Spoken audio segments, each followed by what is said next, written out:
Saya akan menjelaskan contoh-contoh ancaman dari dalam negeri dalam bidang ekonomi, bagaimana dampaknya dan cara mengatasi masalahnya. Baik, sebenarnya banyak sekali ancaman di bidang ekonomi dari dalam negeri ya.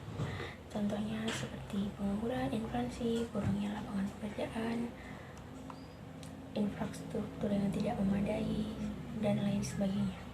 Baik, saya akan membahas beberapa contoh ancaman tersebut. Misalnya saya ambil dari contoh dampak pengangguran.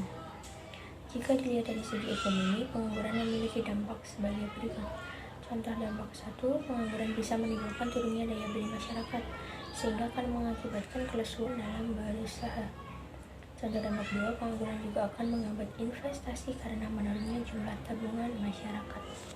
Contoh dampak ketiga, pengangguran menyebabkan turunnya PDB atau produk domestik bruto ya, sehingga pendapatan nasional pun akan mengalami penurunan. Oke, dan saya akan menambahkan sedikit dampak pengangguran dari segi sosial. Dari segi sosial, pengangguran memiliki dampak seperti 1, adanya perasaan minder atau rendah diri. 2, banyak munculnya pengamen, pengemis, anak jalanan. 3, tingginya anak-anak yang putus sekolah. Nah, ini disebabkan karena cukup banyak orang tua yang tidak memiliki pekerjaan atau pengangguran yang tidak mampu membiayai anaknya sekolah karena tidak memiliki penghasilan. Itu semua beberapa contoh dampak pengangguran dari segi ekonomi dan sosial. Sekarang saya akan menjelaskan bagaimana cara mengatasi pengangguran tersebut, seperti melamar pekerjaan sesuai dengan bidang yang dimilikinya, atau bisa juga dengan membuat usaha sendiri ya, misalnya bisa membuka laundry atau catering mungkin, dan sebagainya. Baik, itu tadi penjelasan dari saya tentang beberapa contoh ancaman di bidang ekonomi dari dalam negeri. Terima kasih. Dampak-dampak yang terjadi karena ketidaksiapan kita menghadapi globalisasi yang menyebabkan kita hanya sebagai konsumen dan bukan sebagai produsen adalah produk-produk dari luar negeri akan semakin menguasai pasar di Indonesia. Usaha kecil dan menengah akan semakin sulit untuk berkembang.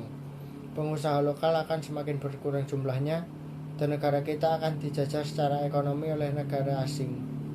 Menurut saya, cara mengatasi ketidaksiapan kita menghadapi globalisasi yang menyebabkan kita hanya sebagai konsumen dan bukan sebagai produsen adalah menyiapkan SDM yang kompeten, kompetitif, dan memiliki kemampuan baik untuk berkompetisi. Melakukan standarisasi dan sertifikasi kepada lembaga pemerintah dan pengusaha-pengusaha untuk menjamin kualitas, citra, dan kesungguhan produk. Mendorong pengusaha kecil dan menengah untuk berkompetisi secara sehat. Mendorong rakyat Indonesia untuk mengeluarkan produk-produk yang inovatif dan kreatif, dan mencintai produk-produk dari Indonesia.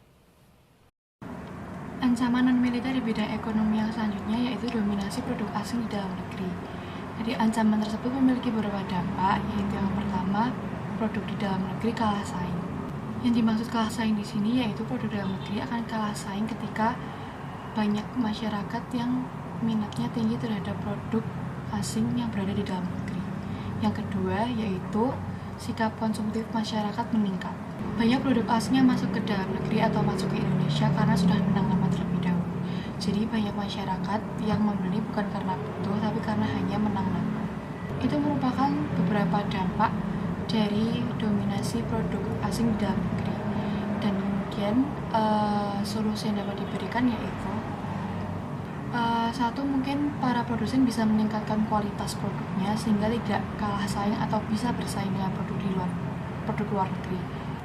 Lalu yang kedua, juga sudah banyak produk-produk dalam negeri yang kualitasnya sudah bagus, namun mereka tidak memiliki dana dalam mempromosikan tersebut.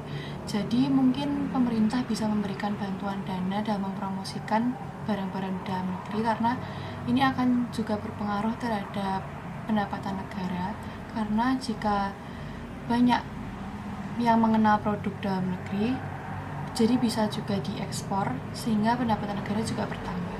Sekian dari saya, terima kasih.